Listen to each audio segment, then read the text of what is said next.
नया news channel लाने से पहले हमने आपसे पूछा चैनल में क्या होना चाहिए, कैसे होना चाहिए। आपने जवाब दिया जिसकी खबर निष्पक्ष हो और सच्ची हो। तो अब देखिए तक 360 गली से ग्लोब तक।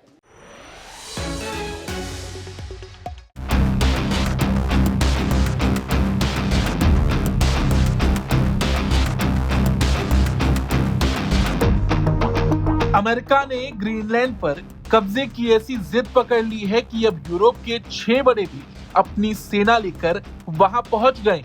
Sweden, Norway, Germany, France, Netherland और कनाडा, इन देशों ने ग्रीनलैंड में अपने सैनिक उतार दिए। मतलब एक तरफ दुनिया का सबसे शक्तिशाली देश अमेरिका और दूसरी तरफ बर्फ से ढका विशालकाय द्वीप ग्रीनलैंड, जिसे अब यूरोप साथ में मिलकर बचाने की कोशिश में लग गए।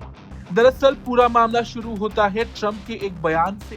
ट्रंप का कहना है कि ग्रीनलैंड अमेरिका की नेशनल सिक्योरिटी के लिए बेहद जरूरी है। उनका दावा है कि अगर अमेरिका ने इसे नहीं लिया तो रूस और चीन यहाँ अपना अड्डा बना लेंगे। ट्रंप ने तो ये तक कहा है कि नेटो देशों को ग्रीनलैंड हासिल करने में अमेरिका की मदद करनी चाहिए। अब यहाँ ध्यान देने वाली बात यह है कि ग्रीनलैंड डेनमार्क के अंतर्गत आने वाला एक स्वायत्त क्षेत्र है और जब ट्रंप की धमकियों के बाद सुरक्षा को लेकर चिंता बढ़ी तो डेनमार्क ने अपने सहयोगियों से मदद मांगी। इसका नतीजा ये हुआ कि अब तक 6 देश वहां सैन्य मौजूदगी बढ़ा चुके हैं। सबसे पहले स्वीडन सामने आया। स्वीडिश प्रधानमंत्री उल्फ क्रिस्टन ने साफ कहा कि डेनमार्क के अनुरोध पर स्वीडन अपने सैनिक ग्रीनलैंड भेज रहा है। इसे डेनमार्क के सैन्य अभ्यास ऑपरेशन आर्कटिक एंड्योरेंस से जोड़ा गया।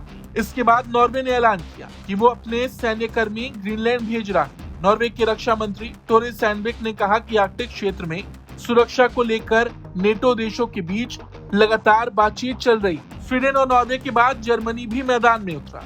जर्मन सरकार ने बताया कि वो एक टोही मिशन के तहत अपने सैनिक ग्रीनलैंड भेज रही है। ये मिशन कुछ ही दिनों का है, लेकिन मकसद बड़ा है। इलाके में सुरक्षा बढ़ाने के संभावित विकल्प तलाशना, जिसमें समुद्री निगरानी भी शामिल है। इसके बाद फ्रांस और नीदरलैंड ने भी पुष्टि की कि उनके सैन्य कर्मी ग्रीनलैंड में बहुराष्ट्रीय अभ्यास में हिस्सा बनेंगे। वहीं कनाडा भी इसमें शामिल हुआ, जो साफ इशारा करता है कि मामला सिर्फ अभ्यास तक सीमित नहीं।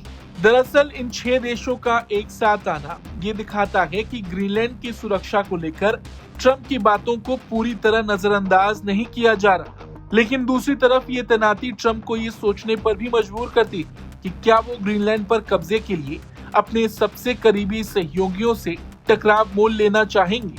खास बात यह है कि सभी देशों ने सीमित संख्या में सैनिक भेजे हैं। एक तरह से नेटो और सहयोगी देश का एक साथ इस तरह से आना ये संकेत है कि ग्रीनलैंड अकेला नहीं है। और बड़ी बात यह कि सिर्फ नेटो ही नहीं बल्कि कुछ नॉन नेटो देश भी इस पूरे मूवमेंट में सक्रिय भूमिका निभा रहे हैं। कुल मिलाकर ग्रीनलैंड अब सिर्फ बर्फ का टुकड़ा नहीं रहा। ये ट्रंप के कब्जे वाले प्लान और पश्चिमी देशों की एकजुटता के बीच एक बड़ा मोर्चा बन चुका है। अब देखना ये होगा कि अगला कदम कौन उठाता है। Bureau report, Bharat.